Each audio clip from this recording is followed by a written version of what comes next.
Welcome to Load Balancing for Humans. I am Vanessa White. I am a technomancer at New Relic in Portland, Oregon. Username is MacGorilla84 on the Twitters, and I've been a Mac geek since 1994. My original Mac was actually built on my 10th birthday. Before we get started, I am not a lawyer. I am not a doctor. I am a geek. I am coping as best as I possibly can, and I hope I can help all of the rest of you cope, or at least make you laugh and supply you with classic macOS VMs. And it's dangerous to go alone, so if you have not read this book, please buy this book and read this book. It's very short. It's only about 100 pages. Most of it is kind of dialogue-esque. This is the book that turned me from a scared cat in a corner freaking out as a sysadmin to being the person who is brave enough to come here and stand in front of y'all. So if that's any sign, this book helps a hell of a lot. And seriously, if you have your phone or your laptop, I will sit here and wait while you order it right now. There are the ISBNs. I would give you the Amazon links, but I don't want to try and risk the Wi-Fi. Okay. Everybody good? I will try and post out links afterwards. Now, we're going to go through some key terms because I want to make sure everyone's on the same page as me. Just a quick show of hands. How many people have actually worked with a BOf? You can be honest, unless the BOf is in the room, and then see me after class and I'll try and help you. Keep passing it. If anybody else wants sheep shaver, it's floating around. So, yeah. They are why we cannot have nice things. These are the Dennis Nedrys of the world. Okay, pebcax. Problems exist between keyboard and chair. I try not to refer to folks this way because I try to be very, very understanding, but this is one of those terms that you really should know. ID 10.7 is probably my favorite way to phrase it. It's also, I've heard stories about people who worked in call centers and actually dealt with folks and may have said some of these words and had like managers running and going, no, and disconnecting calls. Okay. GUI. Everybody knows what a GUI is, right? Okay, good. CLI, command line interface. This is the opposite of the GUI. This is what you will remember if you dealt with DOS. This is what runs everything on macOS 10 underneath. Grok. A lot of people malign Grok. Grok is probably the key term that you need to learn. This is when you get your 10,000 hours in. This is when you're so comfortable that you can troubleshoot stuff while you're half asleep. This is where I'm at with macOS. It's a good place to be. And because it confused the holy bejesus out of the folks I work with when I was giving these talks in practice, I'm going to define a couple things. Customers. If you're working at a university, these are probably who you're working with 90% of the time. They are customers. Users are folks who you see on a daily basis and probably support on a weekly or so basis. And coworkers are other IT folks. Any questions so far? Everybody good? I will take the blank stares as approval. All right, so main themes. Know your users, enjoy your work, know your limits, learn to cope, and that finally, general advice and final thoughts, which it is a splat because I really don't want to have to add more numbers. So part one, know your users. Is Science Dog showing up okay?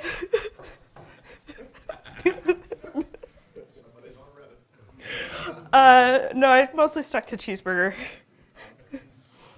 All right, so knowing your users. Why you should know your users, know what they need, speak the same language, Wheaton's Law, tickets, and knowing your coworkers. Knowing your users is incredibly important. This is the difference between supporting folks at a university, supporting folks at a company, or being a consultant. If you're a consultant, I'm sorry, you have to know a heck of a lot more about all the different folks you're supporting unless you interact with them on a very, very, very rare basis. Knowing your users also builds social trust. I am incredibly lucky. My users trust me almost implicitly.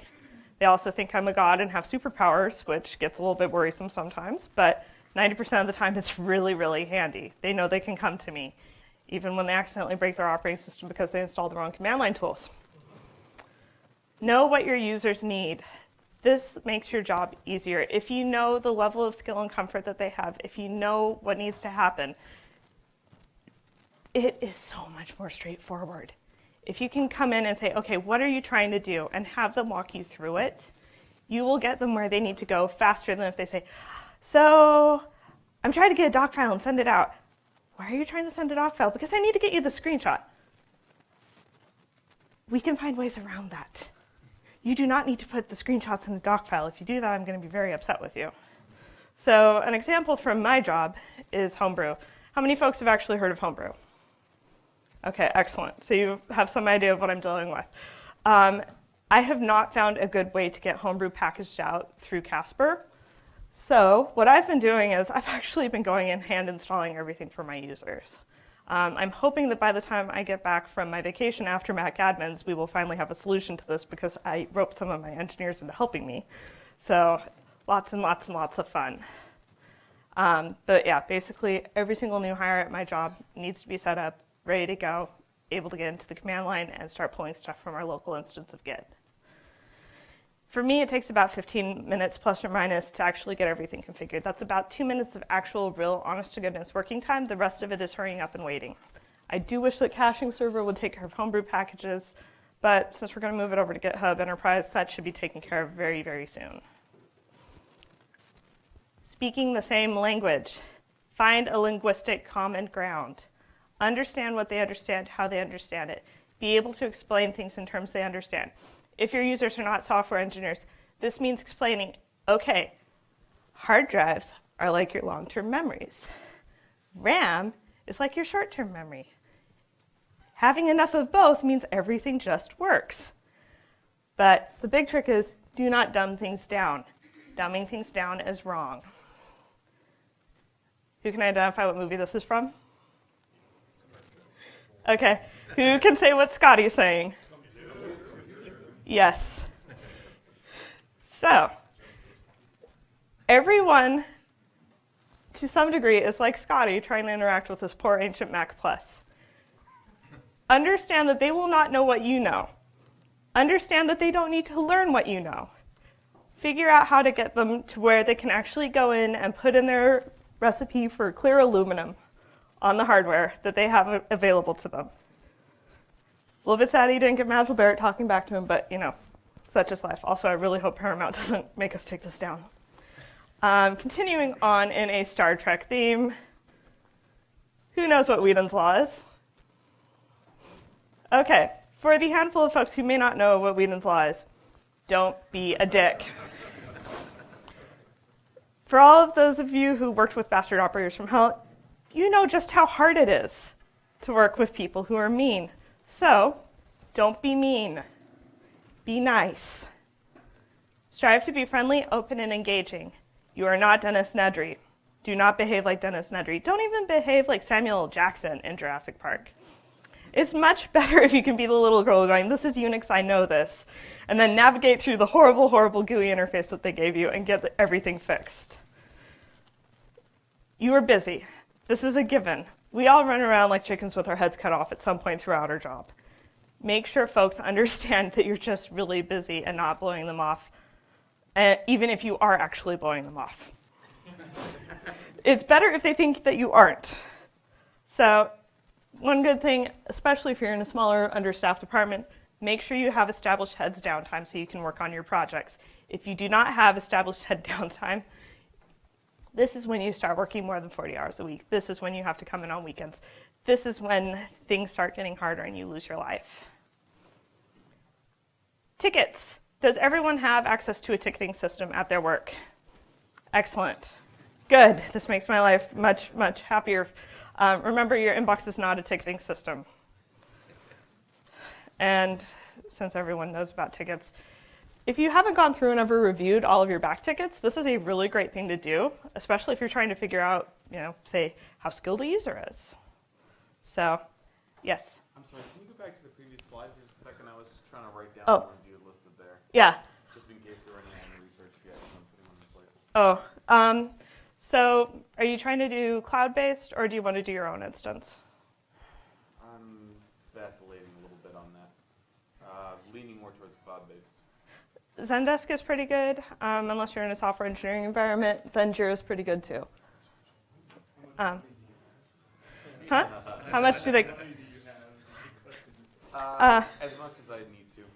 Yeah, so go play with them both and see which one you like better. Zendesk is very, very user-friendly. Jira is really, really great if you're working with engineers.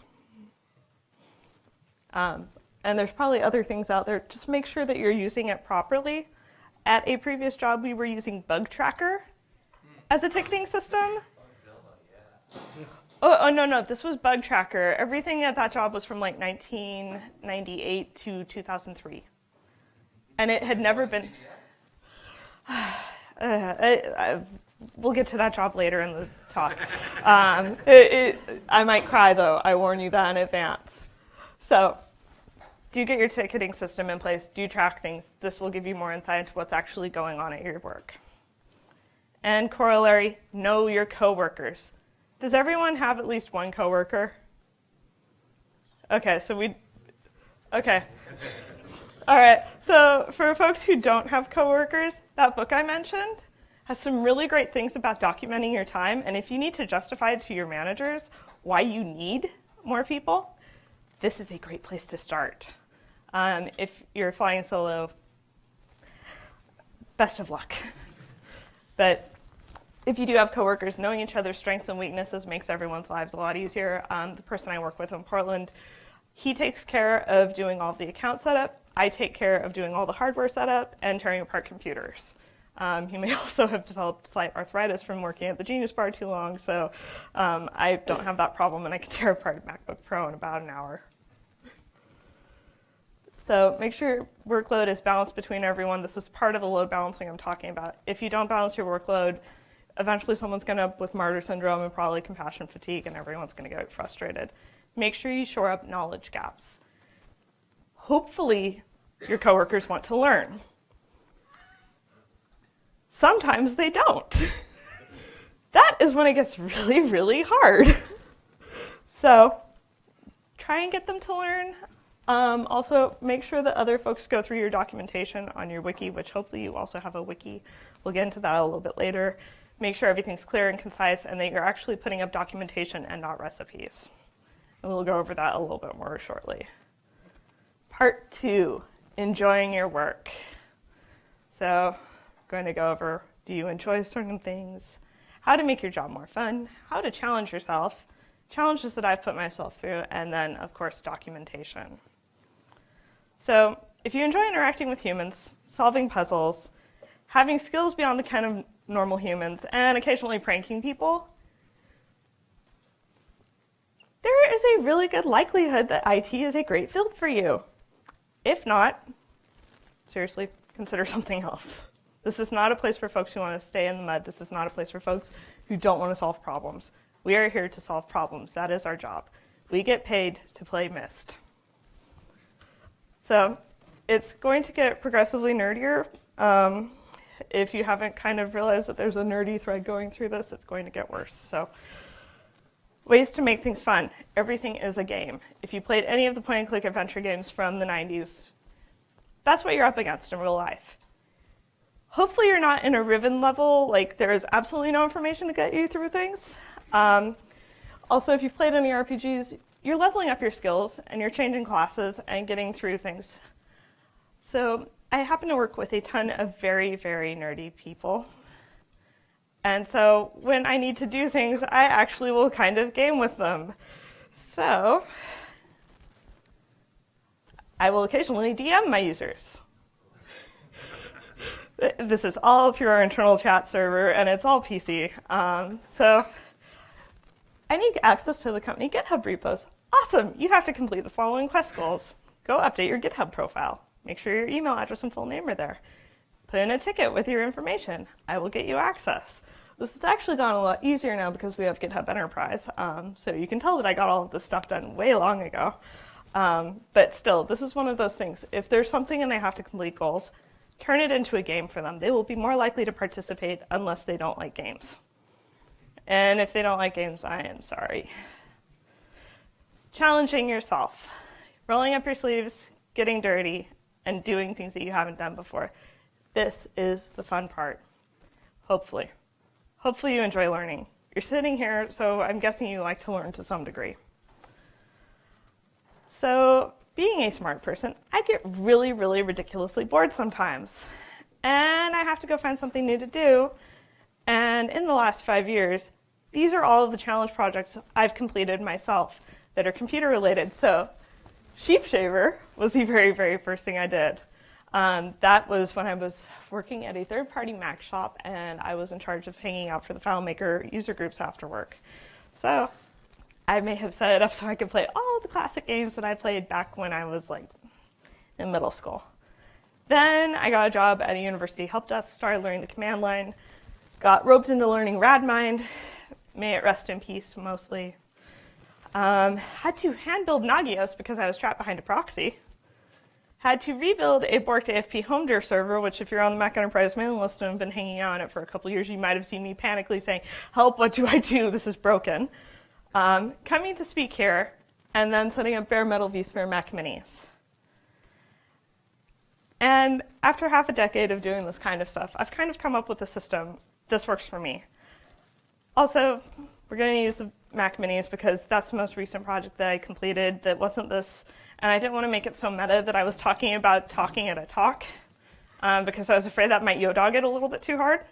So if you want to come to the vSphere talk, it's tomorrow afternoon. So personal challenge, ESXi, vSphere Mac Minis, because my users needed long-running Mac OS computers. The big thing for me is my users all have laptops. Everybody in my office gets a Retina MacBook Pro or a 13-inch MacBook Air. So nothing actually locks down to the table. Everybody has to take it home at the end of the night. That's why I had to set up Mac Minis in the server room. These are the phases of my project. So phase 1, research. This was interruptible time. This was me going around the internet and looking for things. This, I could still actually interact with users. Phase 2 was tearing apart the Mac Mini. I am not actually a certified Apple hardware technician, so I avoided the heck out of all the Apple warranties on the minis I touched and may have ended up with some spare parts. It was only the first one. It was a couple screws and the little thing that keeps the power adapter in there in the back.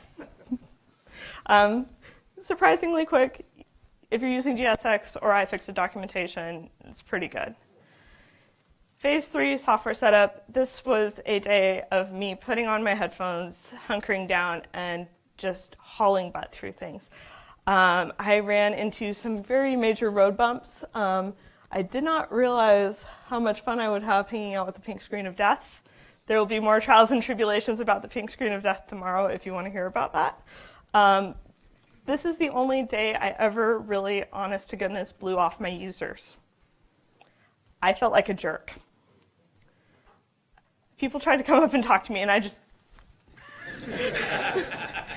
I don't normally do that to people. I don't like doing that. I try to be sunshine and rainbows and happy, bubbly nerd at all times because it makes them much more willing to come talk to me. If I start going down the bastard operator from hell Dennis Nedry path, they don't come and talk to me anymore. They kind of sit there and go, so thing broke. It's been broken for a week. So I kind of scared them a little bit. And then phase 4 was refinement. I actually have 3 of these little Mac Minis set up now. On Rev 2 and Rev 3, one, I came in and worked on them on the weekend because I didn't want to scare people anymore. And I managed to cut it down to being about a 4-hour setup process. And I cut down that time because documentation is magic.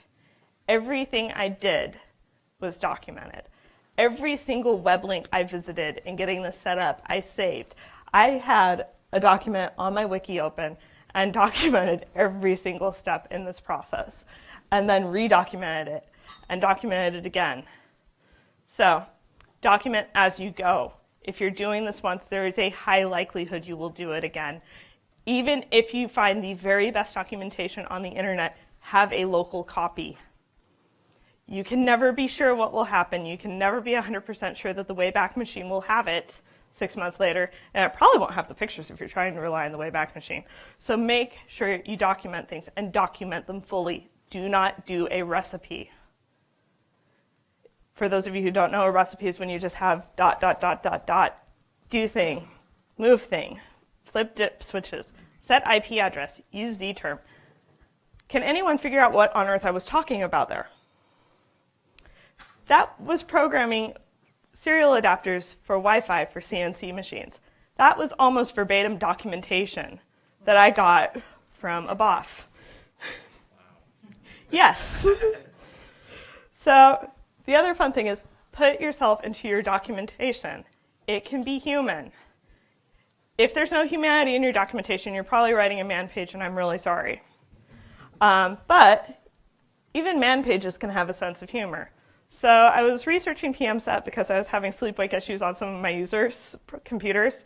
So we do not recommend modifying hibernation settings. Any changes you make are not supported. If you choose to do so anyway, we recommend using one of these 3 settings. For your sake in mind, please don't use anything other than 0, 3, or 25. 0 is desktop computers. 3 is laptop computers. 25 is a testing mode. So this is the only time I saw humanity sneak into any of Apple's documentation from the man pages. But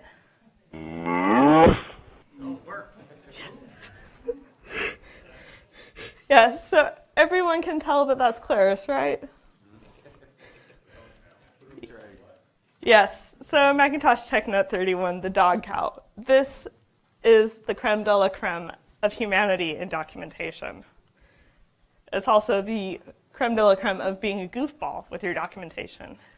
So if you've never read the TechNote 31, I will post links to it after the talk.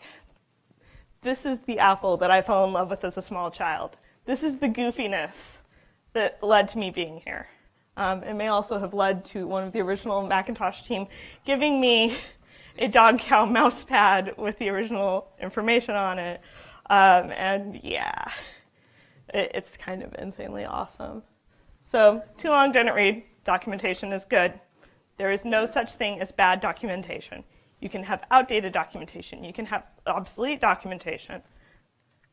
But bad documentation is documentation that doesn't exist. Do not have bad documentation. Document all the things. All the things. The internet is fun. I am not suggesting that you actually be up at 3:17 in the morning documenting things, unless you're like me and you're on the wrong coast and you can't sleep right, and then suddenly you're awake at weird hours. But just make sure you document things. If you don't document them, you will kick yourself in the butt at some point down the line. I can guarantee it. And we are going on to part 3. Knowing your limits. Sorry, it's a little bit too dark. And I can put that up there. My family did not die of dysentery. They actually made it all the way to the Oregon Territory in 1850. If anyone is extremely bored, I can show you the letter that my great-great-great-grandfather wrote back home. So, moving on. Time management. Remember that book I mentioned like 20 minutes ago? You should probably go get that book. I am not kidding. This book is the greatest thing of all time. Get the book, read the book, document everything you do for a few weeks. You will be terrified by how much work you're actually doing. You may feel like you get nothing done. If you actually document all the work you're doing, you will sit there with probably something that's tabloid length from one day. And be going, holy cow, how did I get all of that done? Also, if you are a solo admin or you're overworked, this is how you justify to your management that you need help. They don't know. They have no idea, especially if you're really good at hiding how overworked you are, like I am. They have no idea that you're running around like a chicken with your head cut off. Second most important thing, stay healthy. Has anyone ever burnt out?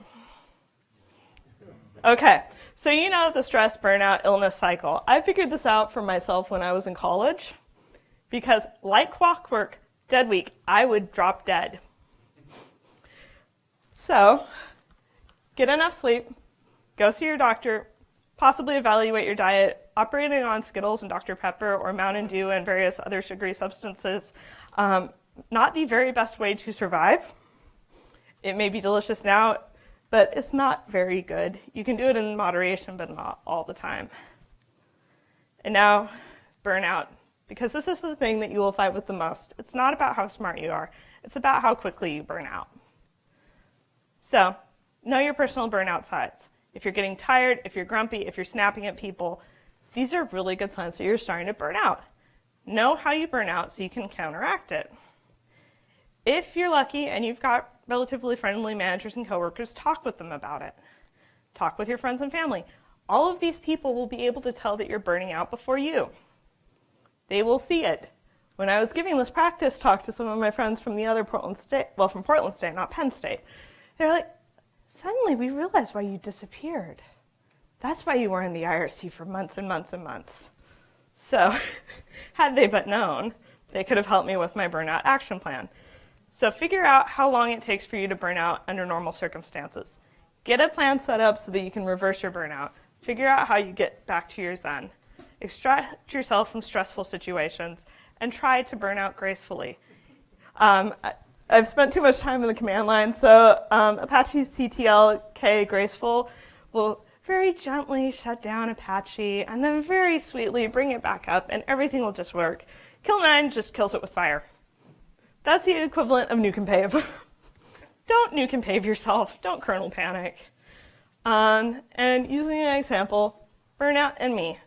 From late to December to the end of March, I was the only IT person supporting about 200 software engineers. The other admin left. I knew I could last about 3 months, which was probably about how long it would take for us to recruit things and for my manager to go on a vacation and then get back. So I made sure that my users knew what was going on. That was critical. They realized that I was slammed and that I would still be there to help them, but they kind of had to expect longer times, so it might take me a couple hours to help them instead of like 5 minutes, which is where I'm usually at, because I try to be incredibly agile and graceful in making sure my folks are taken care of. It actually got to the place where about 4 times over that period, I had to leave. I had to just turn around and walk out of the office, because if I didn't, I was going to start screaming at people. Not my users, thankfully, but other people in IT. By the end, I did actually kernel panic and accidentally kill 9 myself. We had an issue where our staging database decided that all the backups were bad. For going back to, what was it, November, we had to recreate all of the user accounts, and there was a bad SQL query, and it kept deleting the same 10 user accounts out. The site engineering team realized something was wrong when they heard me screaming in the server room on Friday. I may have curled up in a ball and slept and not interacted with anyone for quite a while. And then about a week later, I had a coworker, and it was all good. Related to burnout is compassion fatigue. Has anyone heard of compassion fatigue?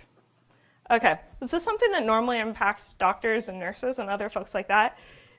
This can also happen to IT people. We spend a lot of time interacting with humans. The more time you spend around humans, the more all of their emotions will rub off onto you. So if you ever had the displeasure or pleasure of working in an Apple store and being anywhere near the Genius Bar and watching everything explode, you get really callous. You stop caring. Oh, your laptop fell down and your hard drive broke. I have no feels. I do not care. It gets even worse if you have any level of depression. And I am relying on Ali Broche to give us wonderful, wonderful graphics for this. She's much happier looking and feeling nothing than I have ever been in my life. But you just can't feel anymore. You have to get out and extract yourself from the situation to get back to where you can survive. And Martyr Syndrome. Does everyone know what Martyr Syndrome is? Yeah, so they can't survive without me. Really, they can. They will be okay. I am leaving my users alone for 2 weeks with other people supporting them. They will be fine. I have nothing to worry about. Although they'll probably miss me and maybe they'll give me presents when I get back. So there are 2 different types of Martyr Syndrome that I'm going to identify. There's passive and antagonistic. Passive martyrs are what I turn into when I'm stuck around BOfHs. I was literally a brick wall between my users and a BOf before, And it was up to me to make sure everything stayed online and was working. This was not a good headspace for me to be in. If you are a passive martyr, try to break out of it. And then, contrary-wise, we have antagonistic martyrs. These are your BOfHs. These are the people who say, no one else can possibly do this job because they don't have the knowledge that's up here. No one else can do this right. These are the folks who have so much hubris, they're going to fall apart. And you will probably be there to watch them explode into a ball of fire. It's kind of entertaining, but you also will probably get hit with some of the burn.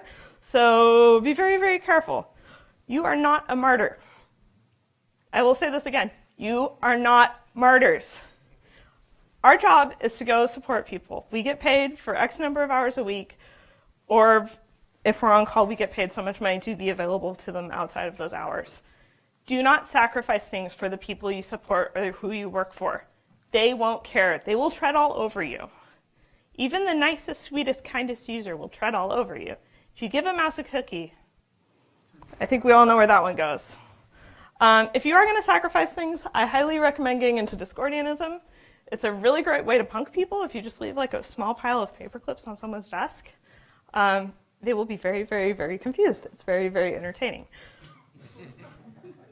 And learning to cope, because cat macros are not a valid coping mechanism. And everyone can tell us a G3 iMac, right? I was so happy when I found a cat in an iMac. Things to cope with. So in case you aren't familiar with 80s sci-fi, Wetware is humans. Software is stuff that we deal with on average, and hardware is stuff that we deal on average. Coping with Wetware. I am not the best person to talk about this. I was the weirdo kid who had no friends in K-12. All I can say is be kind, compassionate, and don't talk down to people. Although I will keep talking about this because, I'm sitting here with 43 minutes to go and I've only got like 60 slides left. Coping with Wetware. Find the right place. I have been so incredibly lucky with New Relic. I'm surrounded by people who, if I go man door, hand hook, car door, they understand what I just said to some degree. I can adapt, thrive, and flourish there. And I wouldn't be here if it wasn't for them. If you are someplace where you don't fit, figure out how to get out. Do not trust your brain. Your brain is a liar. Your brain will trick you into thinking that it's a really great tool. Your brain...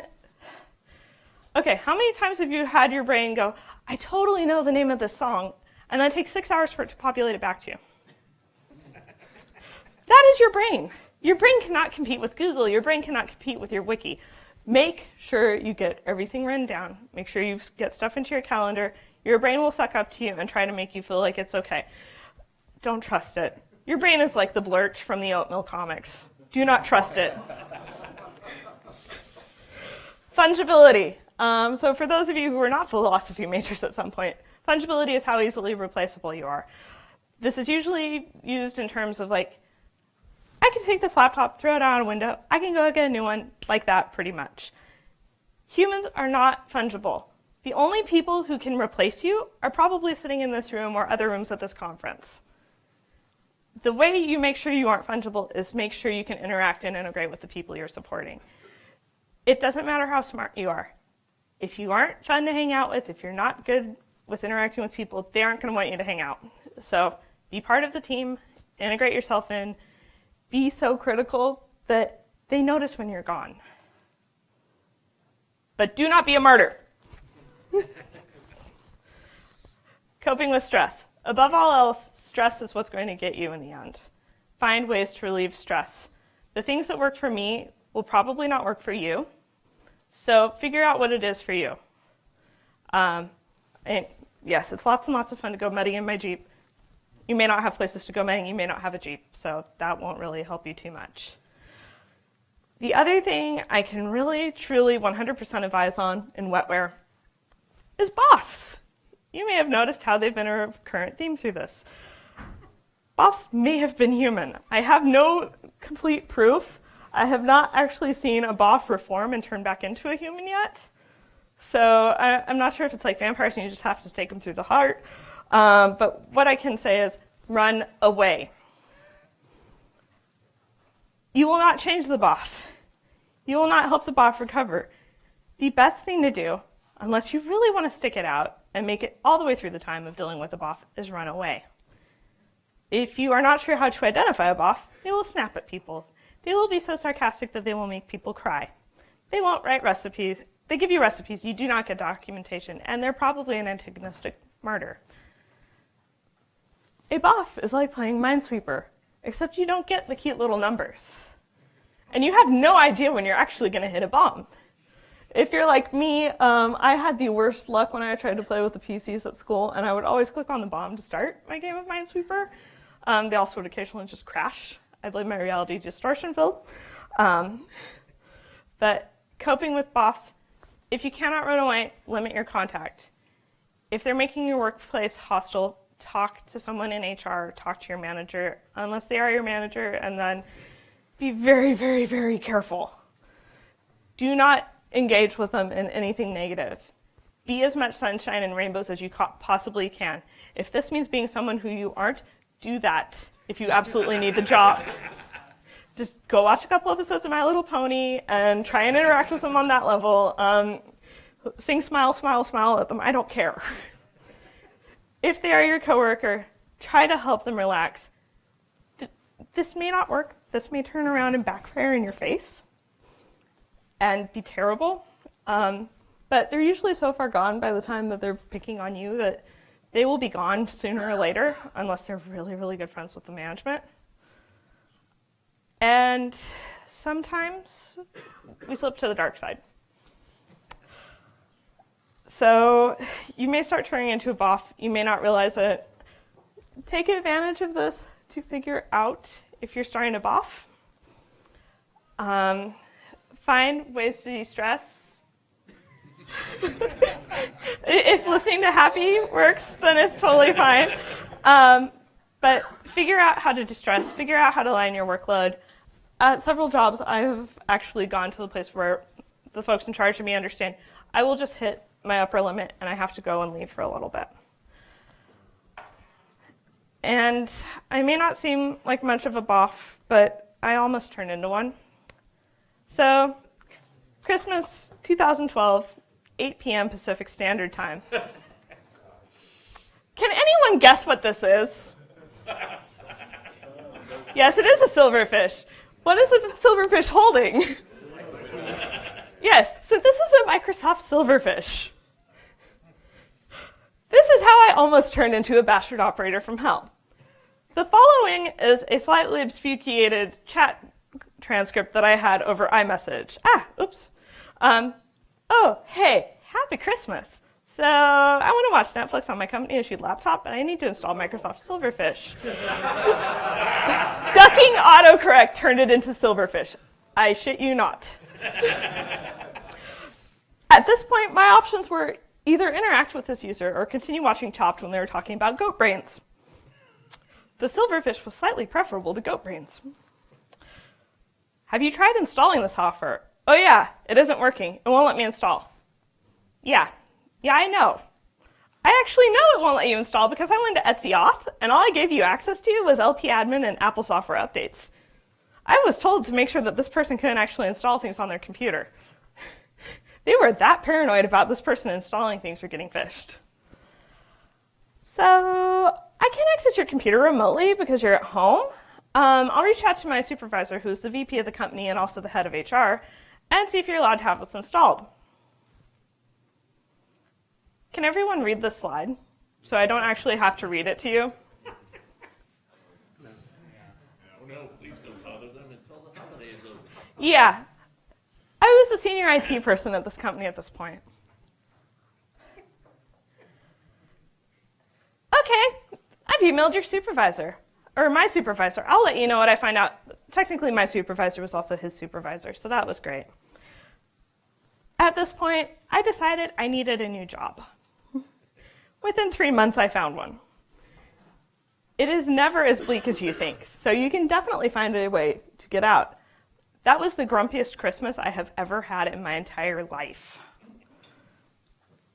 So, what can the silverfish teach us? Make sure your users respect you and your time. If this person had respected my time, this would not have happened. Make sure there are clear escalation policies. Unless the building is burning down, the servers are crashing, and the website's on fire, there was no reason to contact me over the holiday. There actually was no reason to contact me over the holiday because we didn't even have a web store. The only thing that people might have possibly wanted would have been some diagrams on how to install things, and really, who's going to go pull that up on Christmas? Make sure your management has your back. Mine did not. I was repeatedly thrown under the bus at that company. It was not fun. And remember, you will not be canonized. Do not be a martyr. All right, it's going to go faster and be less depressing from here on out, I promise. So, coping with software and OSes. Find the right community, get the right tools, and things to keep in mind. You're here. You found the right community for the Mac side of things. If you have never ventured outside the Mac community and you want to see what it looks like where it's not nice, go look at DDWRT. Yes. Yeah. Oh. That's the response you'll get. You'll say, why do I want, I'm trying to find information on doing something, and someone will say, why do you want to do that? Yeah, well, and then there's always the fun of, haven't you read the manual? Go read the documentation. Look up your hardware model. You'll find it. But it's not actually linked. Doesn't matter. It's there, I promise you. It's like, okay. So get the right tools. Sign up for any and all mailing lists that are pertaining to your job. If you don't have an Apple developer account, this is the best $100 to $200 you can spend. It is entirely worth it. You can probably expense it or if your company doesn't already have it. Do testing on new operating systems. Do not be like me and install 1010 the moment it's available. I have had nothing but problems. Yes, there are other brave, intrepid souls out there. Yeah, so make sure that you can try and accommodate day one folks or be able to tell folks, do not install this breaks AD, which is always guaranteed for about, the first 0.3 revisions, right? Make sure you actually have production and testing environments as well. And if you're trying to get help outside the Mac sphere, How to Ask Questions the Smart Way is a really great read. But this is someone who thinks that we're all ID 10.7s and pebcacs because we can't write Linux kernel extensions. So to save you the trouble of going through and reading something that is incredibly sarcastic and bitter, I'm going to give you a TLDR. Document troubleshooting you didn't include in your contact to the group. Match the tone of the community. This means going back and reading other things that have been posted. And overload them with data. It is better to give them too much data than not enough. If you do not give them enough data, you will have a string of people going, okay, I need this and this and this and this. This happens on Mac Enterprise, but folks are pretty friendly about it. So it's not like going to DDWRT and getting yelled at. Also, remember, the internet is global.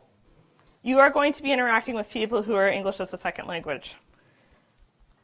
This can be really interesting. You can see all sorts of interesting new spelling errors, but cultural differences can be extremely jarring. This is another issue with the DDWRT forums. They are primarily run by folks in Germany. If you have not experienced the difference in culture between Americans and Germans, it's very jarring.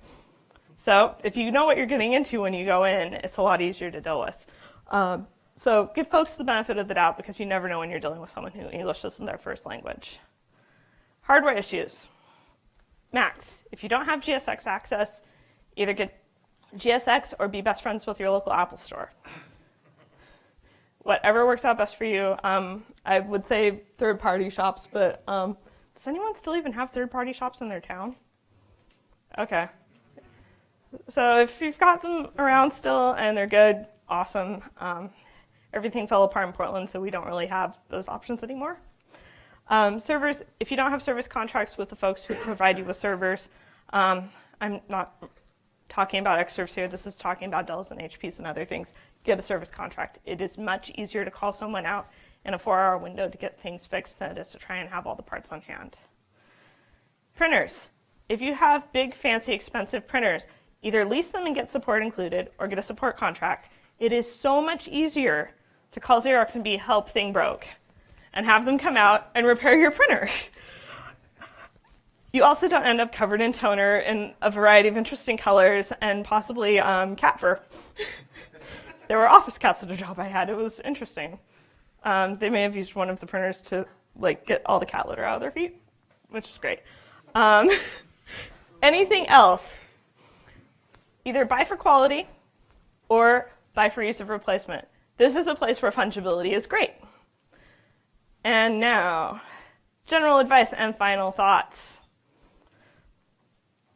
Learn enough command line to be dangerous. If you're not comfortable in terminal yet, get to the place where you're comfortable. This is a short list of things that I use on a relatively Purge, if you have never heard of Purge, how many folks are running Crash Plan Pro E or other Java software? This is how you get things to work again. Purge resets the system to boot state for RAM. So after Java has totally eaten up all of the memory on your system, this is how you reset it if you're running it on a Mac. Hopefully you aren't running it on a Mac. Hopefully someday they will get an actual native client. But these are really good places to start. For general Unix stuff, RM, ls, chown, chmod, move, and cp are good. And top, if you have to SSH into things, is your best friend. You will not always be able to get to Activity Monitor. Top will be your friend instead. Find balance. Find your balance between chaos and order. Try to maintain it, but understand you will lose your balance. You will fall off the tightrope. You have a net underneath you. Don't be afraid. Try not to, but don't panic. Balance work and personal time. Have a life outside of your job. Have friends, have family, hopefully have pets. If you start to shut down when you get home from work and just go into zombie mode, it's time to go take a vacation. You're in the early stages of burnout. If you can alleviate it before you totally burn out, you will be able to survive longer. Document most all the things. Internal documentation, have it reviewed by your coworkers. For user-facing documentation, have a medium-skilled user work on it. Make sure everything's good, then roll it out. Also, if you can, have a low-skill person go through and review it as well. Sometimes we don't do this, and we run into issues with our sales department going, I have no idea what to do. Where do I click? Oh, you have to actually click inside that field, and then it works. So make sure your documentation is clear before you roll it out to everyone. Have a support network. Make sure the people you work with are a team. Make sure you've got backup from your supervisor. And if you're getting thrown under the bus, try to figure out why, or GTFO. And before we go to Q&A, I apologize, I'm going to get emotional here. There are people I need to thank, but they aren't here, but I know they're going to watch this as soon as it goes up on YouTube. So these are the folks who I wouldn't be here without. If it wasn't for these folks, I would still be sitting in a corner, probably working a retail job, having a very less than fun time. So thank you to everyone who came here. Thank you to everyone who's given me encouragement on Twitter. To quote an anime called Persona, the bonds of people is the true power. It really honestly is. Thank you guys for being an awesome community. I'm going to try and regain my composure. And such thank, much wow.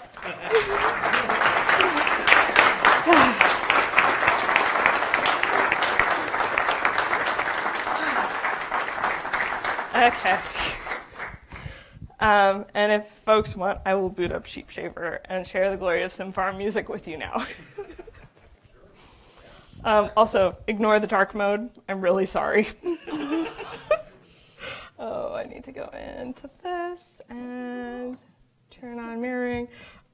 Other than the fact that I had to redo all of the containers for Keynote so that my presentation would work, nothing really went wrong.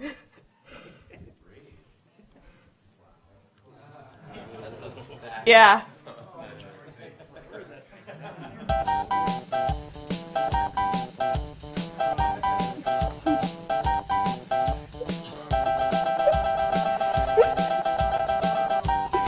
Yeah, so this is why that flash drive is floating around. Feel free to come see me at any point throughout the conference and I will get you a copy of it. There are also other wonderful, wonderful things in here. Can I make game requests for future releases? So, speaking of games, there is a website called the Macintosh Garden that I have contributed to in the past, and you can find many of the games there. Also, since we're talking about horrible jobs,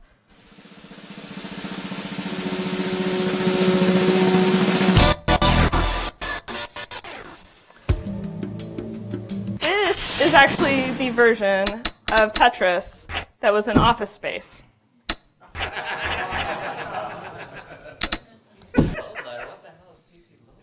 Yep. What was it? I don't remember how to get to pause anymore. But it actually brings up a button that says pause with a picture of a paw. So yeah, lots and lots of fun. And now that we have had that fun, I will go back over to the slides and finish this off. Do we have any questions? Hopefully the mic will make its way over soon. I'm going to finally drink some water since I have talked at you guys for like 50 minutes without drinking. This is more of an observation on Tom Limoncelli's, keeping a log thing combined with the ticketing system. Mm-hmm. One thing that's really helped me with my management, showing that I am in fact, working a lot, is everything's a ticket. Yes. If I do something, it's a ticket, and then I record the time. And then my boss comes back to me and he says, "Are you really working 42 hours a week? I only really pay you for 40." Yeah. And I'm like, yeah, and I have lunch in there somewhere as well. So everything's a ticket is a really great way to prove to your management that, yes, you are working very hard. Yes, yes. I don't do that very well at this point, but for everyone else, do as I say, not as I do. So yes, best suggestion, Rich. Do actually make everything into a ticket. It makes it so much easier to justify that you need help. Other questions? Okay. Just a general comment. When you're talking about your health, if you're working a lot of hours, I wonder what the vitamin D deficiency level is among sysadmins, because usually that's something that people get. I'm actually half serious on this, because it's something people get from sunlight, and like a lot of sysadmins, unless they're tanning in the off hours, they're generally in server rooms or whatnot most of the time. Yeah. I know I myself, something a lot of people don't know is when you get a physical, you get your cholesterol and everything checked. Have your doctor run a vitamin D panel on you. Chances are you are deficient. Most people in North America are. Yes. As an Oregonian, I can totally back that up. And I'll back it up that, I ran into a doctor who tested me in 2005. I was, completely deficient. So I take 10,000 IU of vitamin D, which is like, less than $10 for a 3-month supply. Yep. And, I went from, getting a cold or the flu 2 or 3 times a year to like not getting sick at all and not missing any days of work. Yeah. Well, make sure you schedule doctor appointments. If you don't actually schedule your doctor appointments, you'll never get there. I spent a year and a half being horribly, terribly sick. And I thought it was all just stress, but it was actually an intractable gut issue. So, yeah, it was fun. You will watch me not eat any cheese over the course of this conference or anything dairy related. It's great. I think we've got a question up here. I work with an antagonistic Martyr BOf, Uh-huh. and he sits next to me. Chaotic evil? Okay, so antagonistic Martyr BOf who sits next to you. Yes. Any good ways to break through to the martyrdom? Yes, or death. So breaking through the martyrdom is something that can only be done by the person who's the martyr and who's the BOf. So until you realize it's happened to you, you can't get out of it. Because it doesn't matter how many nice people come up to you and say, hey, you're breaking Wheaton's law and being really awful. You need to stop that. Until they're ready to change, it's the same as any other mental issue. We'll put it that way. Well, we were told to read the time management. Mm-hmm. And, they mentioned the Martyr Syndrome there. And I almost went to my boss and said, did he even read the book? Because he doesn't even realize he is one. And it's one of those things. I found the book in my BOf manager's office. That was my first experience with the book. And I'm just sitting here going, I don't think he read this book. Or if he did, it's been a really, really, really long time since he read it. It's one of those, anytime one of my friends graduates from being a student worker to like having a real job, I'm like, here, you need to go read this book. And it's the entire reason I bought a Kindle and not an iPad, so I just have a dedicated reading device. And I read through it again when I was working on my slides. But if you haven't read it, it is the greatest book. Other questions? Yes? Quick comment and then a question. The first comment regarding the having a ticketing system, try to have just one. Yes. We've got Yes. we've got 3, and we're looking at adding a 4th because why not? How many users? Oh, not that many. Yeah, 4, 1 for Okay. each. But So- these are our internal. One of them is for the user-facing part, and then the other 2 are internal. And we're looking at adding a 4th internal one for tracking projects because. So, if you're getting to that level of complexity, I would say just go back out and rebuild and use like RT instead and have 50 bajillion queues like the university I worked at. That's one of them. Just move everything into RT, get a workflow going, just start shuffling things. It works out a little bit better. Yeah. The thing I did want to ask about though, you were talking about burnout and you know, like recognize what your signs are when you're starting to burn out. I thought that was really good. And then it's like, okay, go and recover when you're there. Yes. I was wondering if you could elaborate on how do you do that? I'm sure it's enormously personal for everyone, but I'm looking for strategies. So I may have had like a quarter life crisis and went out and bought a shiny red Jeep Wrangler when I was working for the BOF. And the hour I spent driving every day was my greatest release because I could crank my stereo to 11 and sing along to like KMFDM at the top of my lungs and scare the semi-trucks I was passing. So it's entirely up to you. I have mostly dialed it down. I only crank it to 8 now. Although I did drive up I-5 during the huge snowstorm earlier this year to Seattle, so my sanity is questionable. So I'm not sure how good my advice is. I think sounds like the general case is do something to make yourself happy because happy, not for anything. Yes. Okay. There is a fabulous documentary that I saw on PBS earlier this year during one of the telethons called Happy, and it's on iTunes. And it's a little bit saccharine, but it might give you ideas.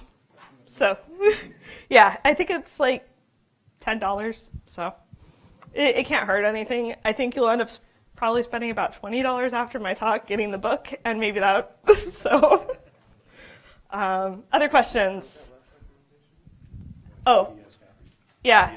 Well, it's actually not from PBS. Somehow the person who did it decided that, oh yeah, we'll just show it on OPB. And I was like, oh, this is cool. I think it's free on Amazon. Is it free on Amazon? Yeah. Oh, on Netflix? Yeah. So it's probably all sorts of places. I just loaded it on my computer so I don't have to worry about, say, streaming issues, because maybe there's bad Wi-Fi. Not saying the Wi-Fi's bad. Yes, Rich. An observation about, I can't leave, the place will fall apart without me. That's actually a really great training opportunity for your coworkers. Mm-hmm. One thing I used to do in my old gig, which was necessary, was my vacations, I would take cruises because cruises have very slow internet. Mm-hmm. I was not even tempted to get my email because by the time I would have gotten probably the first 10 messages, the cruise would have been over. And it's fantastic because you know what? You're completely out of contact. It costs $100 a minute to call you. They can't email you. They have to do without you. Yes. And the first time I went on a cruise like that, I was in the super shuttle van going out to the airport, and they called because we had a power outage at one of our data centers. And they're like, what do we do? I'm like, what do you mean, what do you do? You read the disaster recovery documentation, you follow the steps. Now, admittedly, that was a recipe, but when you're in a panic, you need a recipe. Yes. Large friendly letters on the back that say Yes. don't panic. Yes. So they're like, where is it? I'm like, it's on front of I have it on the front of the rack. What I need you to do, go to the front of the Mac server rack. Okay, do you see the envelope? Yes, open it. What next? Start reading. Goodbye. Yes. I'm on vacation. Yeah, I'm a fan of road trips, especially towards the Rocky Mountains, where there's not good internet. If you're going to say Wyoming, like Yellowstone. Yes. So that's a good way. Did you have a question? Or did it get covered, kind of? All right. Yes. So it's actually a comment. So this is turning into like a weird like AA Administrators Anonymous sort of vibe here. So I'm gonna go with it. So I got to the BOF martyrdom thing like a year ago myself. Yes. And some questions about like how to disconnect from work. Because one thing, like I think our community here is really vibrant in that we love what we do. It's less a job, more a hobby. We enjoy it. We go home, we do the same crap we do at our job personally. So it's hard to, the line gets blurred. Is a realization I made of when you're working on stuff at work and you're working on stuff at home, and your home life becomes your work life and your work life becomes your home life. Finding that thing that you can't do at work, that is impossible to do at work, like raising my daughter. It was my easy, this is where the line is. Spending time with family. Finding that one thing that is impossible for you that doesn't blur any lines is a really good, like, well, the buck stops here. It's over. This is done. When I'm here, I'm not in work time. So just sharing that. Yeah, and for anyone who's in the Portland, Oregon area, I'm going to try and set up an actual like MacAdmins meetup when I finally am back from vacation. So go forth into your own vibrant communities. If there is not a meetup, try and set one up, because the AA side of things is very much part of what we need. That's actually how you can get rid of a lot of compassion fatigue. So, yes. Question? Well, I have two things. First of all, for all the people in the room who mention working with a BOF, they might want to get their face pixelated and their voice altered in the YouTube video. I don't think we have to worry about faces and voices. I don't know what we'll do there. Can we get Dateline NBC on this? And the other thing, it was about the cross-training. Basically, that's something you can change. That's a corporate culture you can change. Yes. I set up monitoring server, and I documented everything. And to test it, I had a colleague follow my doc and set one up. Yep. And he didn't know anything about what I did. And I actually modified the doc because some things came out saying, okay, this wasn't clear enough for me, so I modified it until he was able. And then I had a second colleague do the same thing to validate it.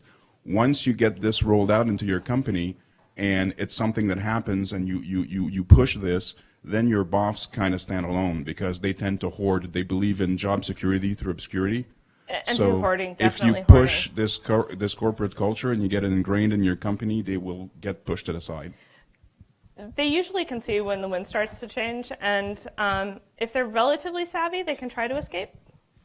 The best way is document everything. The BOFs won't have any place to hide. I think we've got a question over there.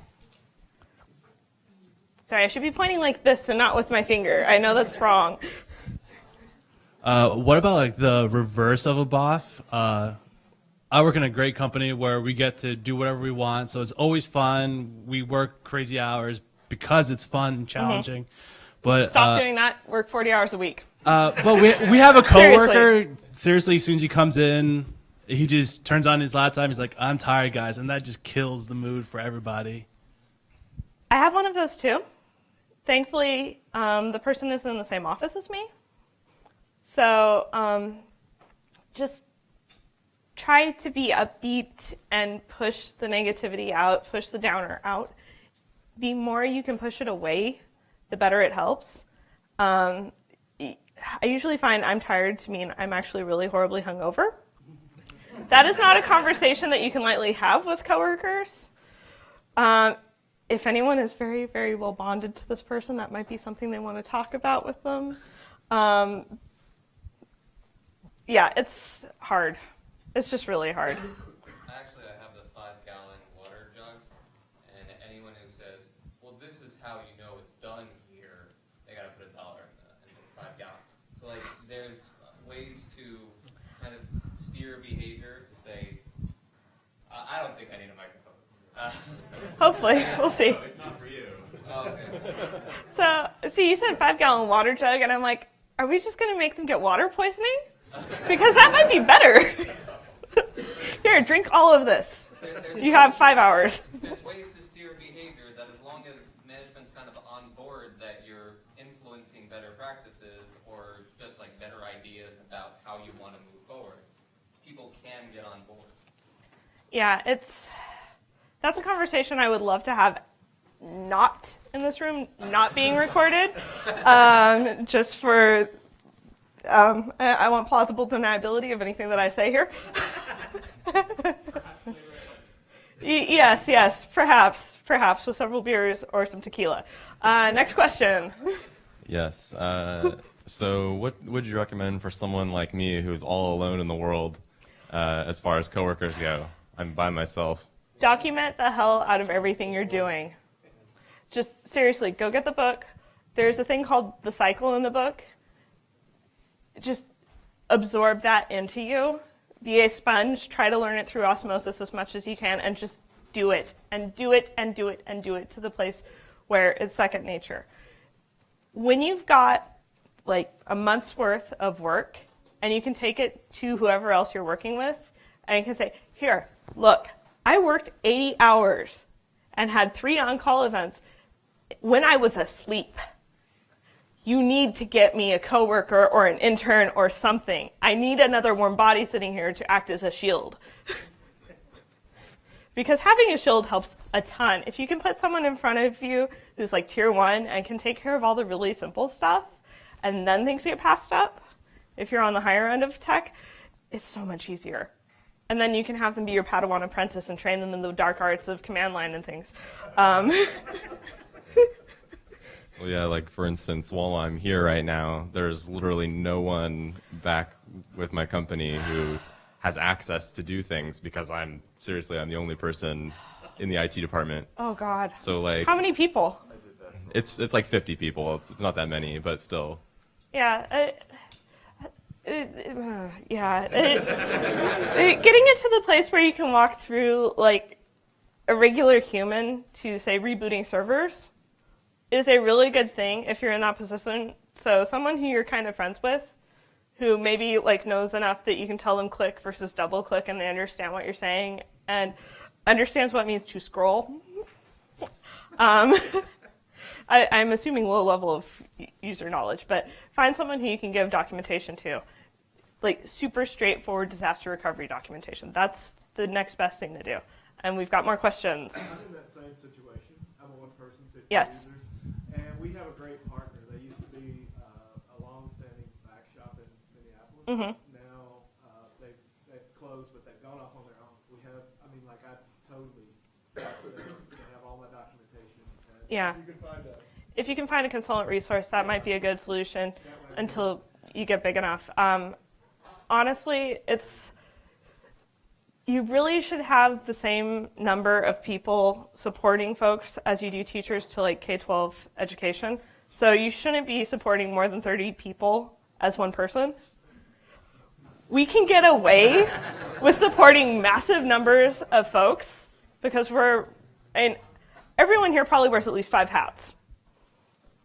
Or has in the past worn maybe up to as many as 20 hats. So yeah, if you can find help outside, awesome. If you can find a trusted friend in the community, you can be like, hey, so I'm going to be out. You will get paid consultant fees if they need to call you in. I'm going on vacation. That might be a good thing too. So someone you trust with root access. Additional questions? Sort of along the same vein, I work as an IT director at a school. There is nobody else in my department. About 380 students and 100 staff and faculty.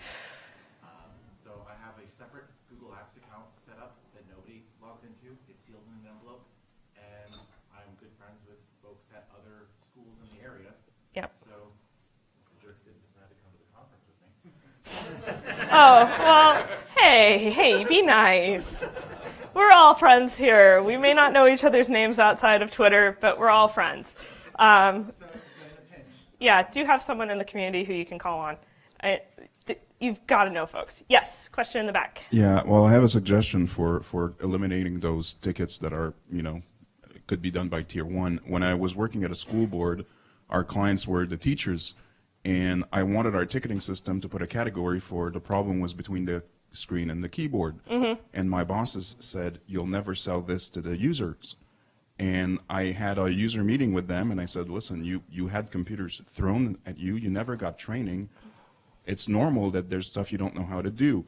And they said, okay, put it there, user needs training. So I had that category of ticket, and after the year, I was able to justify an insane amount of ticket volume was due to lack of user training. And then I got budget for user training, and then all that went way down. But I was able to document it first as a sore point, and then we got the budgets to relieve it.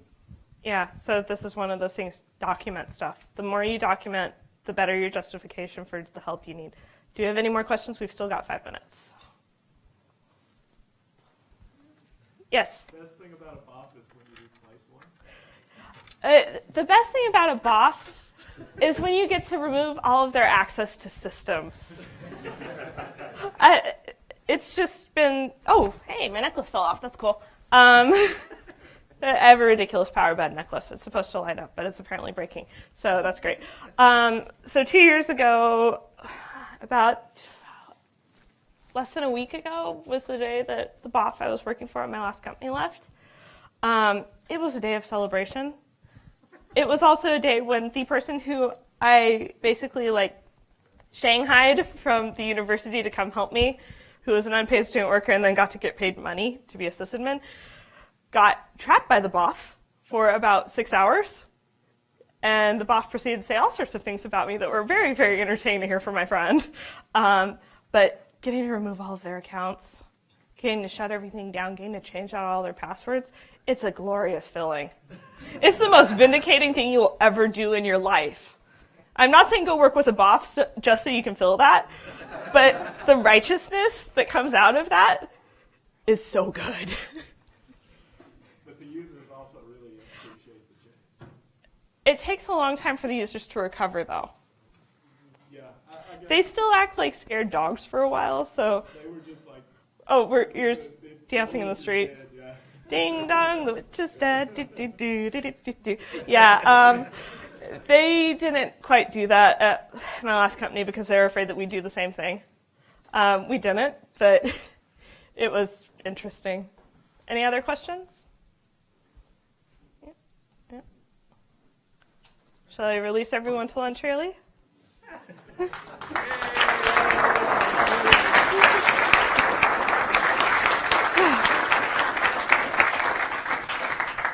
Awesome.